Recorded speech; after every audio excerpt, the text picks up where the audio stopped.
और दया करने वाले परमेश्वर हैं, करुणा निधान हैं, कभी न बदलने वाले प्रभु हैं।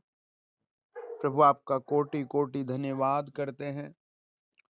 इस पवित्र वचन के पढ़े जाने पर, सुने जाने पर आप आशीष दो। प्रिय प्रभु यीशु, आप अनुग्रह कीजिए। आमीन। नीति वचन 4 अध्याय 23 वचन कहता है, अपने मन की रक्षा कर।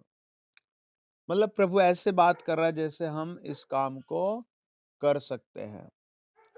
रक्षा का मतलब एक तरह का युद्ध होता है। अगर हम इजरायली लोगों को देखें तो उनकी लड़ाई तो बहुत कम देशों के साथ हुई। अत्याधिक उनकी लड़ाई स्वयं के विचारों से हुई और वो बार बार अपने मन के विचारों में हार गए। बार बार वो परमेश्वर के खिलाफ बुड़बुड़ाए, बार बार वो परमेश्वर के खिलाफ कुड़कुड़ाए और बहुत बार वो परमेश्वर पर इतनी बुरी तरह चिल्लाए कि स्वर्ग के परमेश्वर ने जमीन की आवाज सुनी। हम इफिसियों 6 अध्याय और उसका 10 और 11 में एक निर्देशांक पढ़ते हैं। इफिसियों 6 अध्याय उसका 10 और 11 वहां लिखा है, इसीलिए प्रभु में और उसकी शक्ति के प्रभाव में बलवंत बनो। परमेश्वर के सारे हथियार बांध लो कि तुम शैतान की युक्तियों के सामने खड़े रह सको। इफिसियों 6 अध्याय और 10-11 वचन बताता है शैतान की भी कुछ युक्तियां हैं। और यिर्मयाह 29 अध्याय 11 वचन कहता है, परमेश्वर की भी कुछ युक्तियां हैं। अब बीच में एक आदमी खड़ा हो गया, बीच में इंसान खड़ा है और उसको एक तरफ शैतान की युक्तियां हैं और दूसरी तरफ परमेश्वर की युक्तियां हैं। अब उसके मन को कैसे, वो अपने मन को कैसे किस युक्ति की ओर ले जाए। और डे बाय डे एक व्यक्ति वचन को सुनता है, समझता है, लेकिन उसके मन के अंदर क्या है। आप समझे, राइट हैंड और लेफ्ट हैंड दो चीजें हैं और उसके बीच में क्या है ना। उसके बीच में मैं समझता हूं, जब हम रोमियो 12 अध्याय उसका 2 वचन पढ़ते हैं, इस संसार के सदृश न बनो, परंतु तुम्हारी बुद्धि के नए हो जाने से तुम्हारा चाल चलन भी बदलता जाए, जिससे तुम परमेश्वर की भली और भावती और सिद्ध इच्छा अनुभव से मालूम करते रहो। मन के नए हो जाने से ऐसा बहुत बार होता है, आदमी अपने पुराने ख्यालों में रहता है, अपनी पुरानी लाइफ में रहता है, पुराने माहौल को ही क्रिएट करता रहता है बार बार। लेकिन प्रभु का वचन कहता है, एक तरफ शैतान की युक्तियां हैं, दूसरी तरफ परमेश्वर की युक्तियां हैं। हमें अपने मन की रक्षा करनी है और उसको नया करना है ताकि हम परमेश्वर की युक्तियों में जुड़ सके, ताकि हम परमेश्वर के राज्य में जा सके। क्योंकि नीति वचन हमें कहता है 16 अध्याय 32 वचन के, जो मन को वश में रखता है वह नगर को जीत लेता है, उत्तम पदार्थों को पाता है। यानी मन का भी एक इतना बड़ा आदमी के अंदर पूरा कंट्रोल सिस्टम बॉडी का है। अगर अपना मन सही करो, यानी अपने मन को ही सही नहीं कर सकते, तो फिर हम बाहर की चीजें कैसे सही कर सकते हैं। एक विश्वासी के लिए ये बहुत बड़ी बात होती है उसके जीवन में, कि उसे अपना जीवन अपने मन के, पहले मन को ठीक करना है, फिर जीवन भी बाहर का ठीक होता है। इजरायली लोगों को हम बार बार एक ही चीज देखते हैं कि उनका मन ठीक नहीं रहता था। वो घड़ी घड़ी विपत्ति चाहे छोटी आए या बड़ी आए, परमेश्वर ने बार बार कहा मत डर, लेकिन उस डर का हमें प्रभु ने कई बार एहसास दिया है। जब हमें उसका एहसास मिलता है तभी पता लगता है, प्रभु कहता है मत डर। इज़राइली लोग घड़ी-घड़ी अपने मन को ही ठीक नहीं करते थे। एक आदमी जो परमेश्वर के भवन में आता है, वचन को सुनता है, लेकिन उसका मन कई बार परमेश्वर के विरुद्ध है या पक्ष में है या अधीनता में है, उसको या परमेश्वर को ही पता है। क्योंकि वो एक मखौटा पहनकर जी सकता है, लेकिन मन उसका कैसा है ये प्रभु ही जानता है। वचन कहता है कि मन में 7 घिनौनी वस्तुएं हैं। नीति वचन 26 अध्याय का 25 वचन। 7 का मतलब कई बार आता है कि कंप्लीट होना, कि मन के अंदर कंप्लीट अंधेरा भरा है, यानी शैतान की युक्तियां प्रलोभन देती हैं। एक विश्वासी को भी कई बार हम देखते हैं, आप सुनते हैं, बताते हैं, जानते हैं कि एक बहुत अच्छा विश्वासी था, इसने 2 साल सेवा की, 3 साल विश्वास किया, 4 साल इसने प्रभु का काम किया, लेकिन फिर ये खो गया। क्यों? क्योंकि उसका मन अंदर से नया नहीं हुआ था। रोमियो 12 अध्याय के 2 वचन में वो कहता है, इस संसार के सदृश न बनो। जो विश्वासी, कई बार हम देखते हैं, एक विश्वासी के घर बहुत ज्यादा जब संसार जुड़ जाता है, तो वो फिर विश्वास में डेवलप ना होकर के संसार में डेवलप हो जाता है, और अंदर उसका मन बेचैनी उत्पन्न करता है, और वो फिर संसार के रूप को धारण करता है। पौलुस ने रोमियो को बहुत आराम से समझाया, लिखा कि संसार के सदृश न बनो, परंतु तुम्हारी बुद्धि के नए हो जाने से तुम्हारा चाल चलन भी बदलता जाए। और यही एक मसीह लाइफ का समझौता है, निखार है, निचोड़ है, अस्तित्व है, कि उसका चाल चलन, उसकी भावना दिन प्रतिदिन बदलनी चाहिए, उसका विवेक बदलना चाहिए, उसके विचार बदलने चाहिए। अगर मन ठीक नहीं होता तो आदमी ज्यादा दिन खड़ा नहीं रह सकता, ज्यादा दिन वो अपने उद्धार को, प्रभु के वचन को प्रतिष्ठा नहीं दे पाता, फिर वो खो जाता है। इसलिए पौलुस ने लिखा कि क्या करो तुम, इस संसार के सदृश न बनो, है ना, जिससे तुम परमेश्वर की भली और भावती और सिद्ध इच्छा अनुभव से मालूम करते जाओ।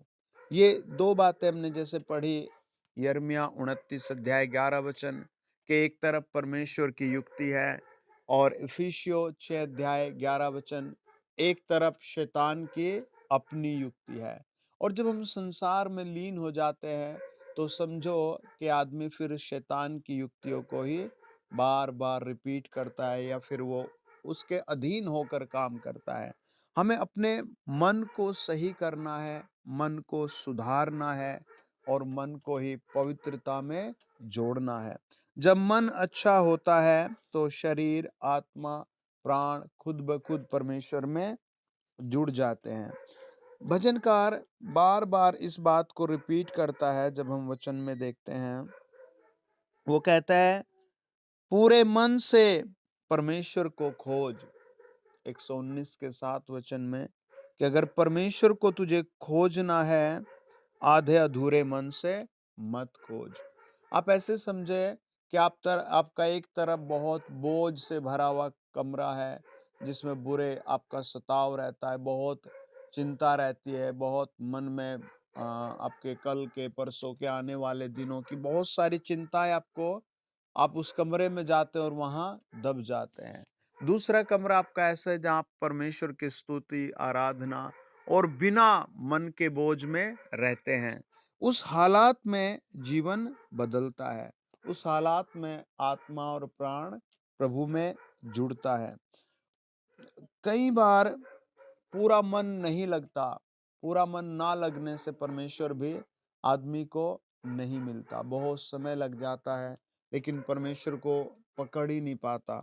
इजरायली लोगों का हम एक बात बहुत अच्छी तरीके से देखते हैं, कि निर्गमन 17 अध्याय बताता है, उन लोगों ने बहुत अच्छा पानी पिया, बहुत अच्छे से वो आगे क्रॉस हो गए, लेकिन तुरंत उनके ऊपर आकर के अला में क्या बोलते हैं, अमालेकियों ने युद्ध कर दिया, उनके साथ लड़ाई शुरू कर दी और वो उनसे लड़ने लगे। सब लोग, मूसा भी चला गया, सब लोग बहुत युद्ध में खड़े हो गए तुरंत। क्यों? क्योंकि उन्होंने निर्गमन 17 अध्याय के शुरू में सीधा मन से परमेश्वर से बात नहीं की। लिखा है निर्गमन 17 अध्याय 1-2 वचन, इज़राइलियों की सारी मंडली सीन नामक जंगल से निकल निकल चली और यहोवा के आज्ञा अनुसार कूच करके रपीदीम में अपने डेरे खड़े किए और वहां उन लोगों को पीने का पानी न मिला। इसलिए वे मूसा से वाद विवाद करके कहने लगे, हमें पीने का पानी दे। मूसा ने उनसे कहा, तुम मुझसे क्यों वाद विवाद करते हो और यहोवा की परीक्षा क्यों करते हो? एक विश्वासी आप स्वयं प्रार्थना कर सकता है, बड़े भाइयों से प्रार्थना कराए, मंडली से प्रार्थना कराए, लेकिन अंदर से अगर उसका मन ठीक नहीं हुआ, अंदर से उसका मन परमेश्वर से नहीं जुड़ा, तो आशीष तो आ जाएगी, लेकिन उसका एंजॉय और आनंद नहीं आएगा। इन लोगों के साथ पानी तो मिल गया इन लोगों को, लेकिन उसका रेस्ट, उसकी शांति इन लोगों को नहीं मिली, क्योंकि इन्हें जब भी कुछ चाहिए था अंदर से कुड़कुड़ाहट, बुड़बुड़ाहट, झगड़ा, वाद विवाद ये निकलता था। इन्हें जो व्यवस्था विवरण 1 अध्याय 1-2 वचन कहता है, 11 दिन का सफर इन्होंने 40 साल में करना पड़ा। क्यों? क्योंकि इनका मन बिल्कुल भी ठीक नहीं हुआ, इनका मन अंदर से कभी भी सही नहीं हुआ और वो सफर इन्हों परमेश्वर ने इनसे ये कराया ताकि अपने मन को ठीक करे। बहुत मौके मिले, बहुत बार मूसा ने प्रार्थनाएं की, लेकिन अंदरूनी मन अगर ये खुद ही ठीक करते तो वो क्या पता 11 दिन का सफर प्रभु 11 घंटे में करा देता। एक विश्वासी के साथ भी ऐसे ही होता है, कई बार अंदर से वो कुछ और होता है, उसका भावना कुछ और होती है, विवेक कुछ और होता है और वो बाहर बहुत अच्छा होता है। वो कहता है, वचन कहता है कि उन्होंने रपीदीम में अपने डेरे खड़े किए और वहां उन लोगों ने पीने का पानी न मिला। इसलिए मूसा से वाद विवाद करने लगे, हमें पीने का पानी दे। अब आप एक बात को सोचिए, मतलब आप एक ऐसे सामर्थ के साथ चल रहे हैं हम, जो हमारे लिए सब कुछ कर रहा है और ये स्मॉल थिंग्स हो सकती है उन सारे चमत्कारों के सामने, बहुत छोटी चीज है जो परमेश्वर ने इन लोगों के लिए मिस्र में किए थे। उन सब के सामने बहुत छोटी चीज है, लेकिन ये छोटी कब लगती है? जब ये परमेश्वर को बड़ा समझते, जब ये परमेश्वर को समर्पित करते, जब ये परमेश्वर को अपने आप को दे देते। लेकिन उन्होंने खुद को परमेश्वर को नहीं दिया था, इन्हें हर छोटी चीज भी बड़ी लग रही थी, पहाड़ के समान लग रही थी। इन्हें खुद की हर चीज में हार दिख रही थी। इन्हें यहाँ लग रहा था पानी मिलेगा ही नहीं, क्योंकि ये परमेश्वर को मानो भूल गए थे या परमेश्वर के कामों को भूल गए थे।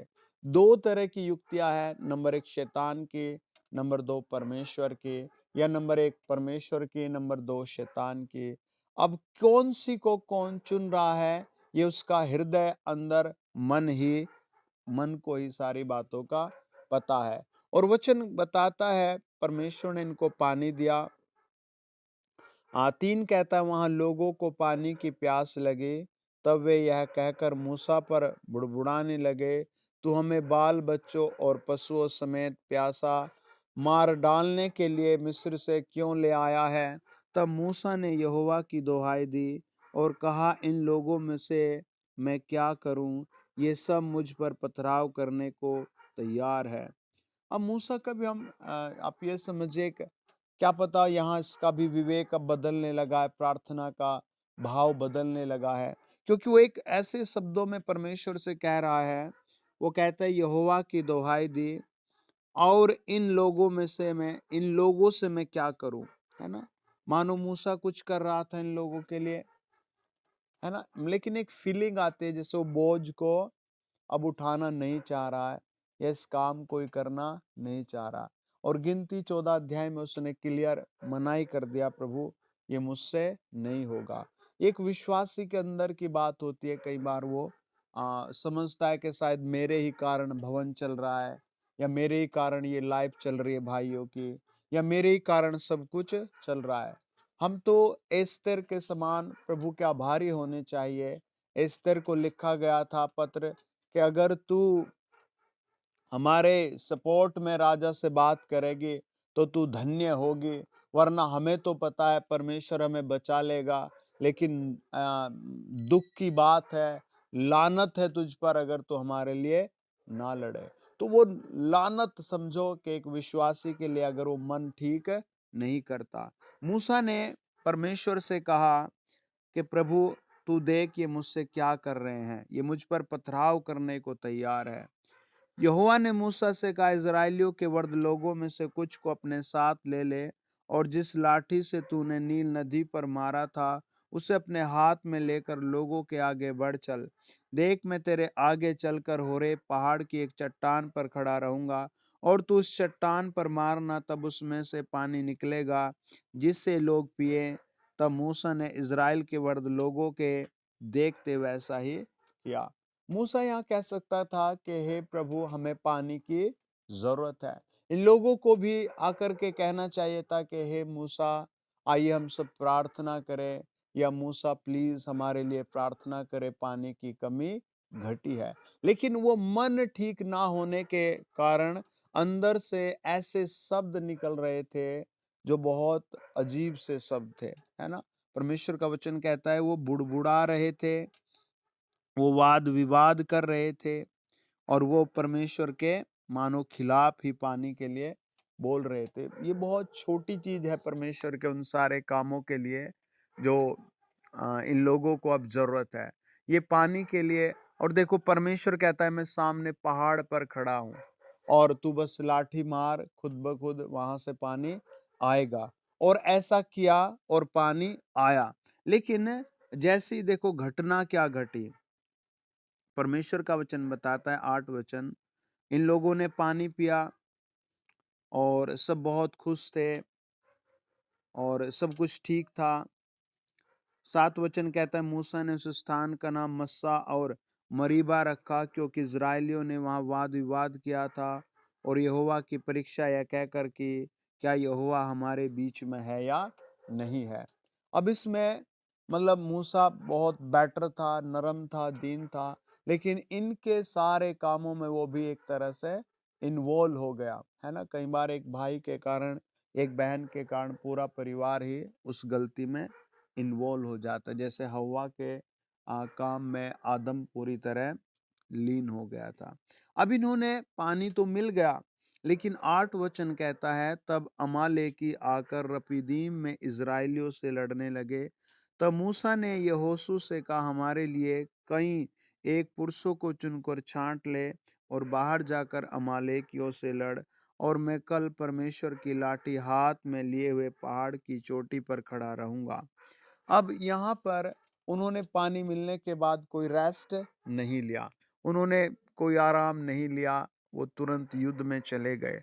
प्रभु का वचन कहता है मन को क्या कर तू ठीक कर, मन को क्या कर तू रक्षा कर। इन लोगों का 40 साल तक मन बिल्कुल भी ठीक नहीं हुआ। हम सबको, अपने परिवार को, जानने वालों को, एक विश्वासी को मन को बिल्कुल प्रभु के सामने तोड़कर मरोड़कर दीन करना चाहिए, बिल्कुल सही करना चाहिए।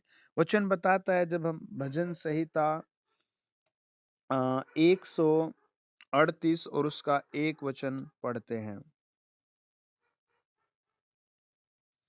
वहां लिखा है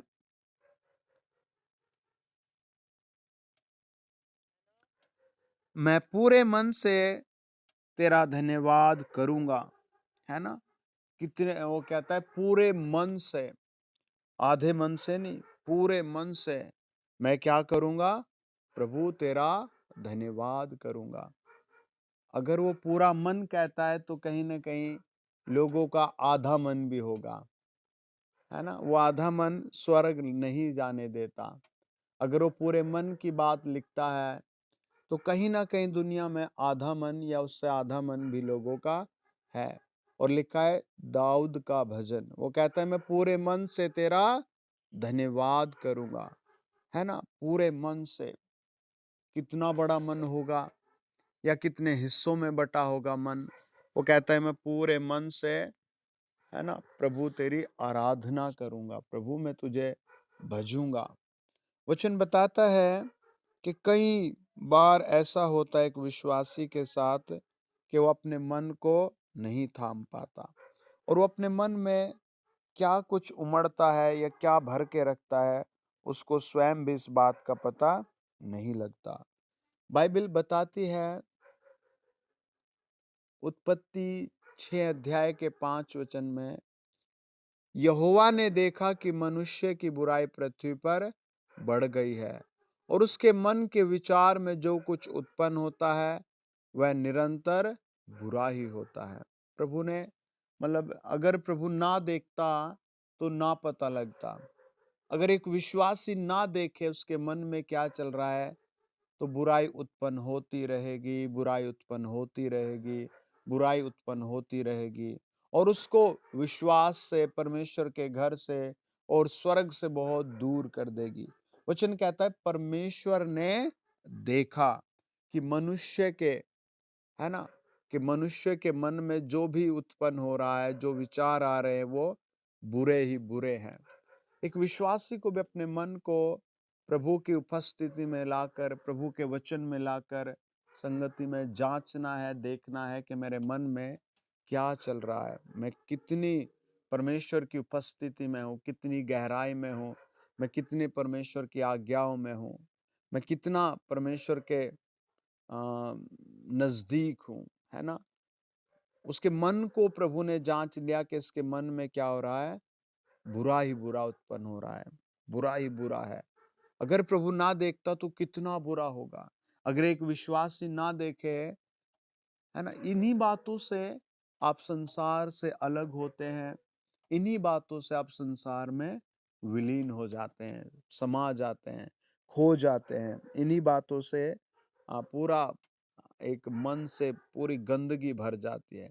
प्रभु ने स्वयं कहा मरकुस 7 में कि जो कुछ बुरा है वो मन से निकलता है। आदमी के मन में पता नहीं क्या-क्या उसने भर लिया, कितना अलग है।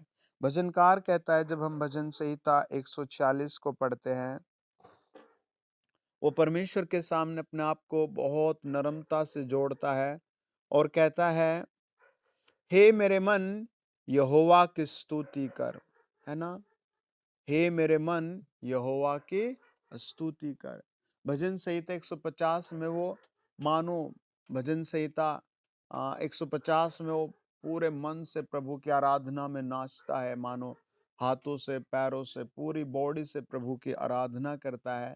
लेकिन यहाँ पर वो खास विशेष कहता है, हे मेरे मन यहोवा की स्तुति कर। भजन 103 में वो 3 बार इसी बात को रिपीट करता है। भजन संहिता 103 के 1 में कहता है, हे मेरे मन यहोवा को धन्य कह और जो कुछ मुझ में है वह उसके पवित्र नाम को धन्य कह। हे मेरे मन यहोवा को धन्य कह और उसके किसी उपकार को न भूलना।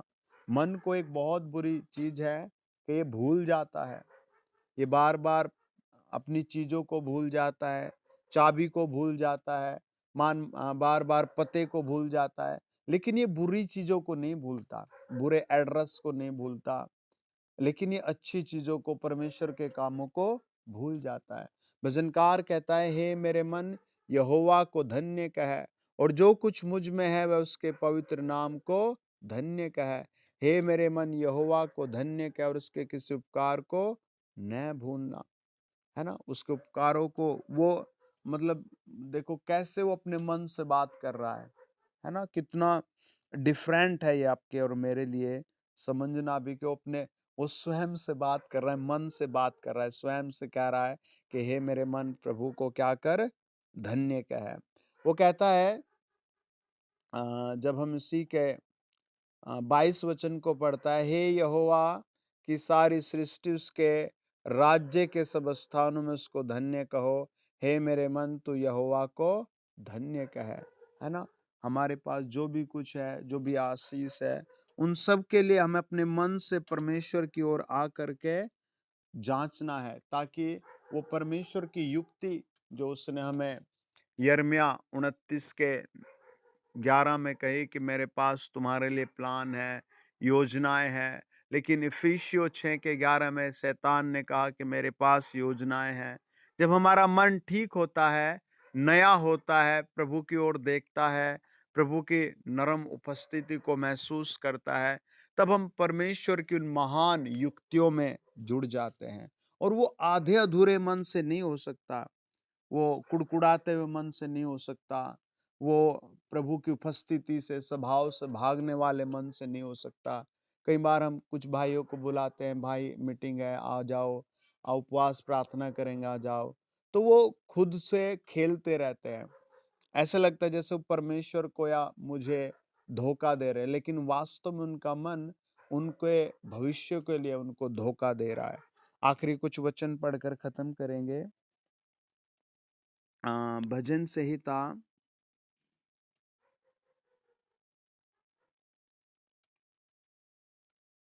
और उसका 119 और उसका 70 वचन। वो कहते हैं उनका मन मोटा हो गया है ना? परंतु मैं तेरी व्यवस्था के कारण सुखी हूँ। किनका? अगर हम उससे ऊपर के वचन को पढ़ते हैं, वो कहता है अभिमानियों ने तो मेरे विरुद्ध झूठ बात गढ़ी है, परंतु मैं तेरे उपदेशों को पूरे मन से पकड़े रहूंगा। कैसे? पूरे मन से प्रभु तेरे उपदेशों को पकड़े रहूंगा। लेकिन किनका? अभिमानियों का मन तो क्या हो गया? मोटा हो गया। कई बार लोग कह देते अरे भाई कहीं नहीं होता स्वर्ग, अरे कहीं नहीं होता बलिदान, अरे कुछ नहीं होता पश्चाताप करने से। कई बार ऐसे अरे क्या होता है, एक दो संडे मिस हो जाए। लेकिन नहीं, वो कहता है मैं तो पूरे मन से तेरे उपदेशों को पकड़े रहूंगा। मैं तो हर उपवास प्रार्थना को, मैं तो मंडली को पकड़े रहूंगा, मैं तो भाइयों को पकड़े रहूंगा, मैं तो प्रभु के वचन को पकड़े रहूंगा। मेरा मन मोटा नहीं है। वो कहता है उनका मन तो क्या हो गया? मोटा हो गया। परंतु मैं तेरी व्यवस्था के कारण सुखी होऊंगा। वो अपने मन में ऐसा विचार करता है। और एक और पढ़कर खत्म करेंगे। 119 का 45 में लिखा है, मैंने सारे मन से प्रार्थना की है, हे यहोवा मेरी सुन, मैं तेरी विधियों को पकड़े रहूंगा। कैसे? पूरे मन से प्रार्थना की है। और ये भी एक बहुत बड़ी बात होती है कि हम पूरे मन से प्रार्थना करते हैं और फिर प्रभु का भरोसा करते हैं। कहीं आपने भाइयों को देखा होगा, सिखाया होगा, समझाया होगा, लेकिन वो फिर भी या तो काले धागे से नहीं भागते, मतलब उससे काटते ही नहीं, कट जाता है फिर बांध लेते हैं, या फिर ऐसी कई चीजें होती हैं घरों में शुभ अशुभ, उनका मन कहीं ना कहीं उनसे लगा रहता है, टच रहता है। लेकिन जो लोग ये सब प्रभु की ओर देख करके छोड़ देते हैं, प्रभु के भरोसे आ जाते हैं, प्रभु उन सब पर भारी आशीष, भारी अनुग्रह देता है। आमीन। प्रभु अपने वचन पर आशीष दे।